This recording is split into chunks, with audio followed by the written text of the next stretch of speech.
Welcome, my name is Mia, and this is the story of how one single afternoon at a baby shower quietly fractured everything. I thought I knew about love, friendship, and loyalty. What began with confetti and cupcakes ended with a truth that shattered two lifelines in my world: my husband and my best friend. But it didn't begin with betrayal. It began with love. And that's what made the ending so hard. Lila and I had been best friends since we were 19. We met in our sophomore year of college, both freshly heartbroken and desperate for change. She wore chunky boots and a denim jacket scribbled with permanent marker lyrics. I wore oversized sweaters and carried a book everywhere, even to parties. Somehow, it worked. We found each other in the library, of all places, reaching for the same dog-eared poetry book. We became roommates by chance, soulmates by choice. Through the years, we shared everything: lipstick, late-night secrets, and dreams we'd scribbled on napkins in 24-hour diners. We talked about our future children, our weddings, our careers. We imagined living next door to each other someday, raising our families like sisters. She always said we'd be old ladies on a porch, sipping wine and yelling at our husbands together. Then I met Ethan. Ethan was gentle and steady, like the sound of rain after a storm. He grounded me. Where I spiraled in emotions and ideas, he brought structure. His humor was dry, his words few but meaningful. Leela approved instantly.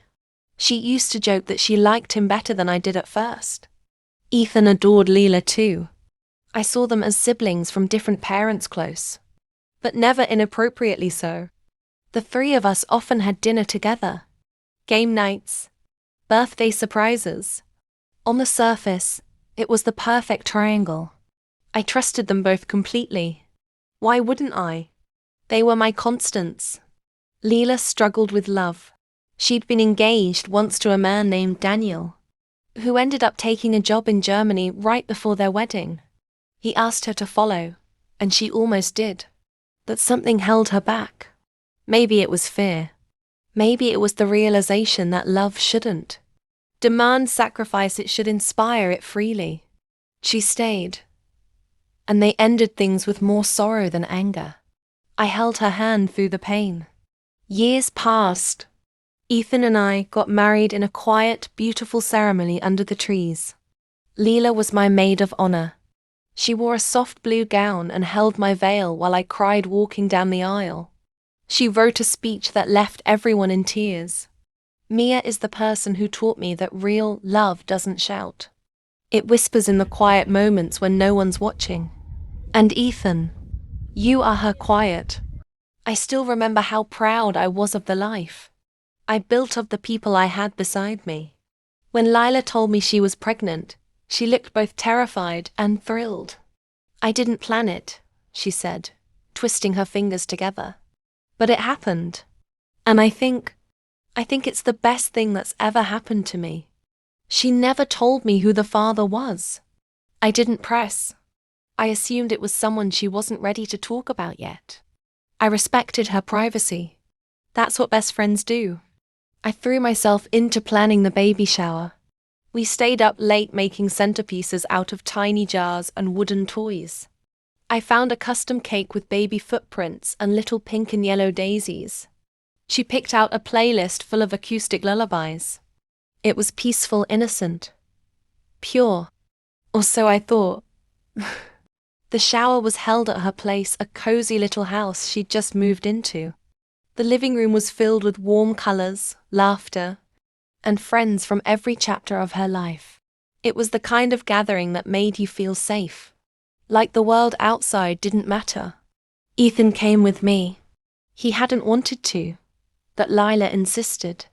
I want all the people I love in one room, she'd said. He stood close to me, but something about him was off. His smile didn't quite reach his eyes. He wasn't eating. He wasn't engaging much. I chalked it up to nerves or work stress. I remember the exact moment it happened. Leela was opening a gift, a handmade baby.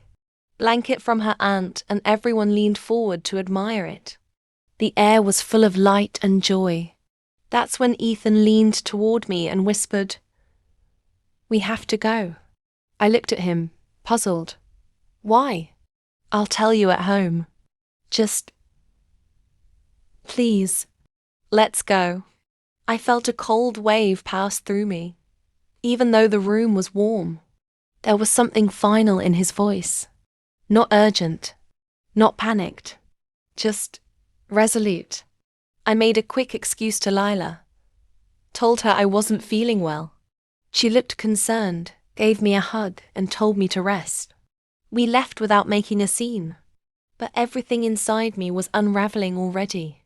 The drive home was silent.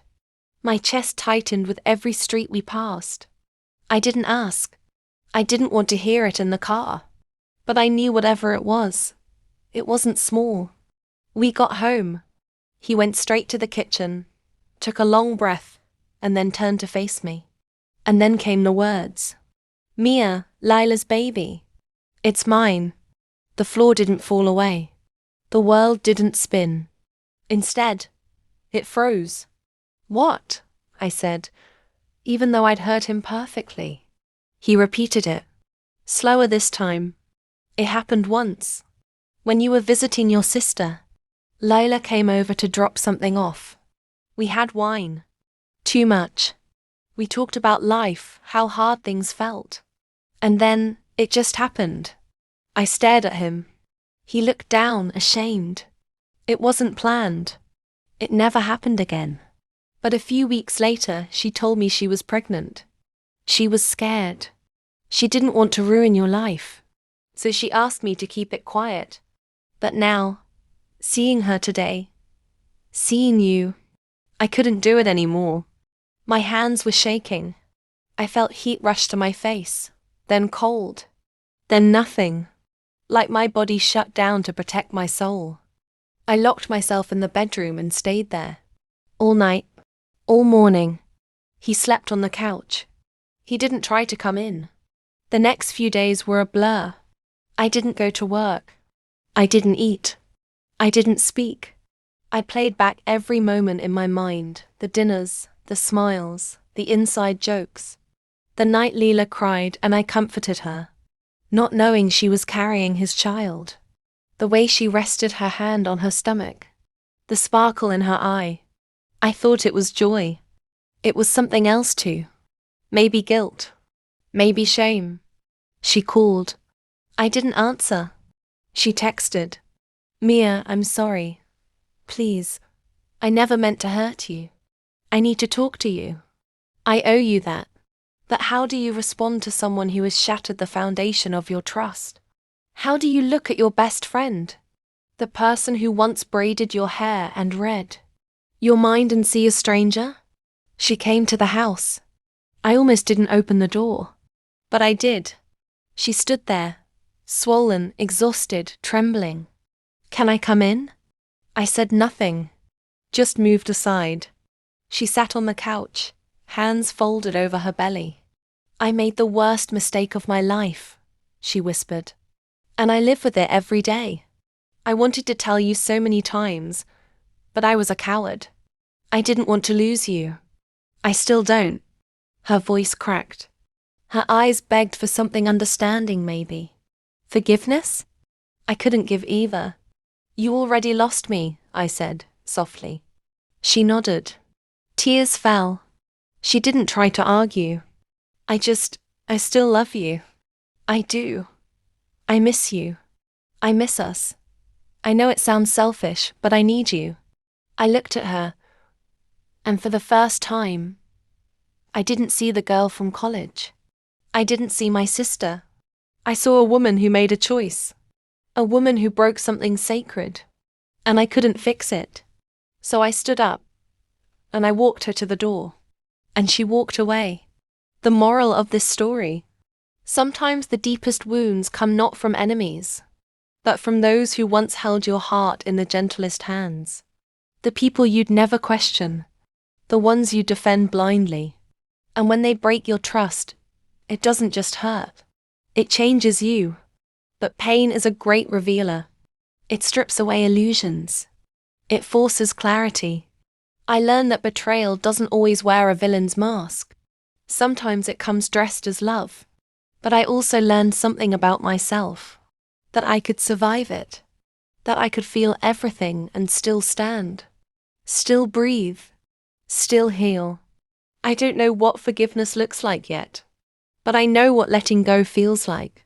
And that's where I begin again.